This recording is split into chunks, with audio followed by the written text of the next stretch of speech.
Imagine working for 30 years in a foreign country, sending everything you earn back home, only to return one day and discover you have absolutely nothing.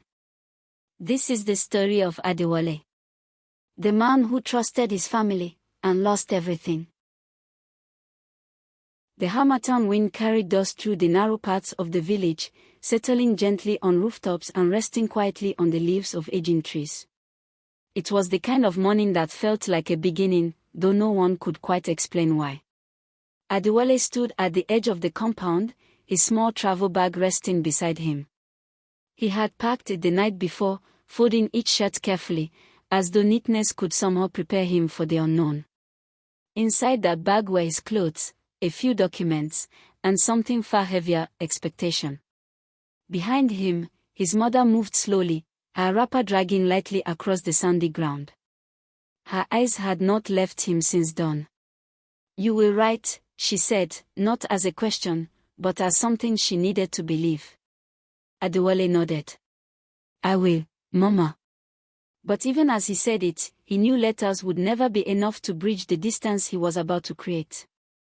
His father remained seated on the wooden bench near the entrance, silent, his walking stick pressed firmly into the ground. The old man had always believed in restraint. Words, to him, were to be used sparingly.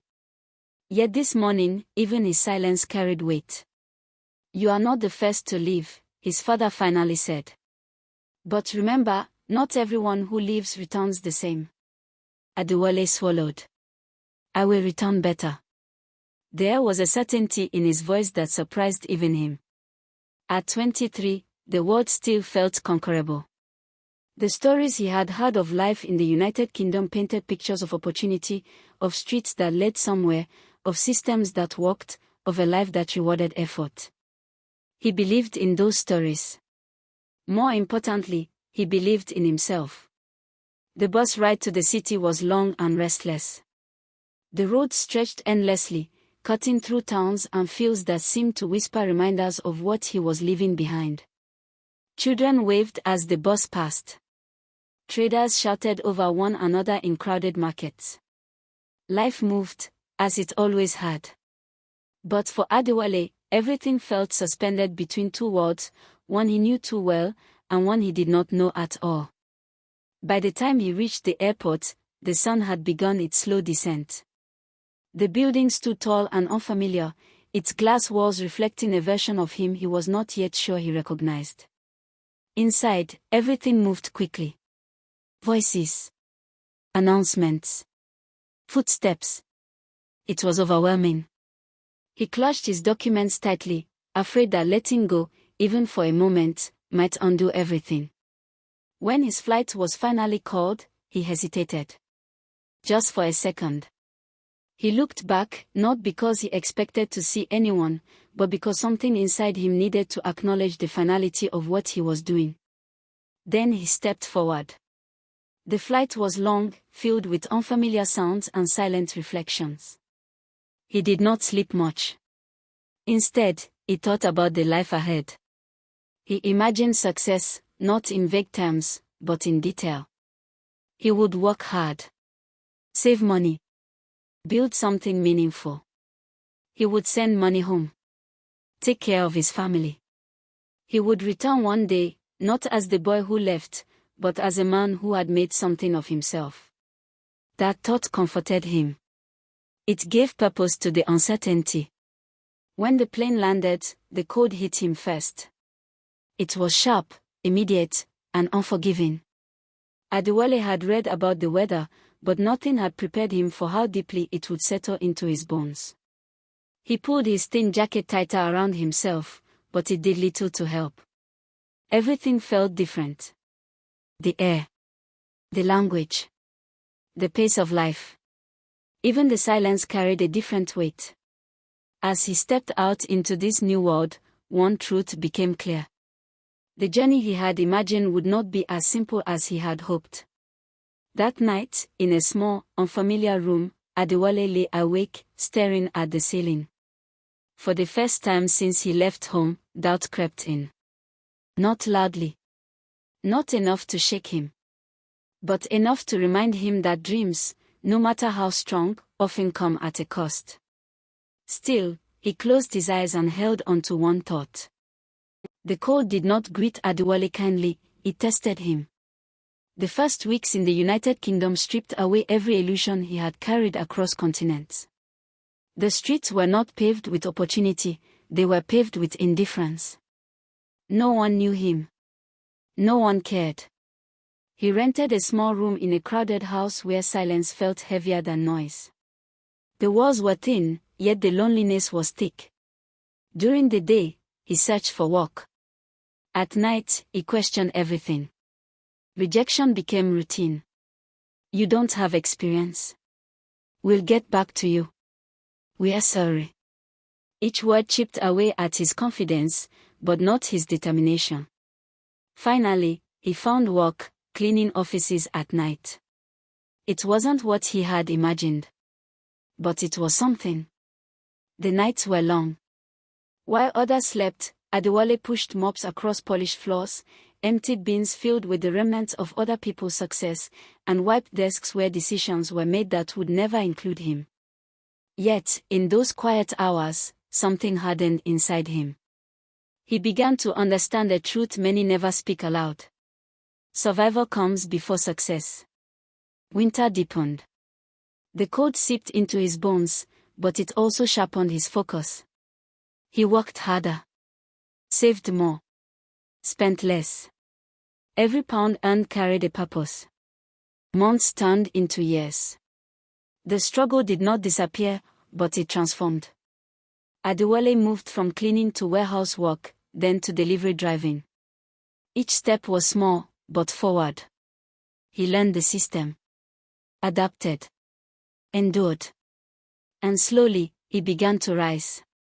The first time Adewale sent money home, it felt like victory. Not because of the amount, but because of what it represented. Progress. His mother's voice trembled with gratitude over the phone. God will bless you, my son. His siblings praised him. You have changed our lives. Those words fueled him. He sent more. And more. School fees were paid. Medical bills handled. Repairs made. Then came bigger requests. Land. By land, his brother suggested. It is the best investment. Adewale agreed. Adewale agreed. Money was sent. Documents were promised. He didn't question it. Over time, his contributions grew into something larger. Properties were acquired. Buildings constructed. Businesses started. But always, through others. Always, through trust. Amora, his wife, watched quietly. Adewale, are you sure everything is in order? He smiled. They are my family. And so, he continued. Giving. Building. Believing. Trust is a beautiful thing, until it is not. Years passed, and Adewale never once visited to inspect what he had built. Work kept him busy. Life moved quickly. And faith in family remained unshaken. But cracks began to form, small, almost invisible. Delayed answers. Vague explanations. Missing details. Amara noticed. Adewale, something doesn't feel right. He dismissed it. Not everything needs suspicion. Yet, deep down, unease stirred. Still, he ignored it.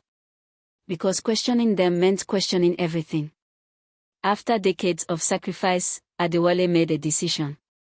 It is time. He would go home. Not to visit. To stay. He sold his business. Closed accounts. Packed up his life. His children were unsure. Amara was cautious. But Adewale was certain. I have built enough. It is time to enjoy it. Hope returned. Stronger than ever. The welcome was loud. Drums. Laughter. Smiles. But beneath it all, something felt off. The house he expected was not what he saw. The land felt unfamiliar. The atmosphere, distant. Still, he held on to hope. Until reality began to unfold. The truth did not arrive gently. It struck. One property, gone. Another, sold. Another, claimed. Documents bore names that were not his. Excuses came quickly. Things happened. You weren't here. We needed it.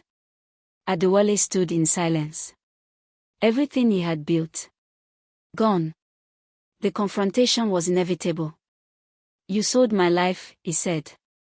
No one denied it. Greed had replaced gratitude. Entitlement had replaced respect.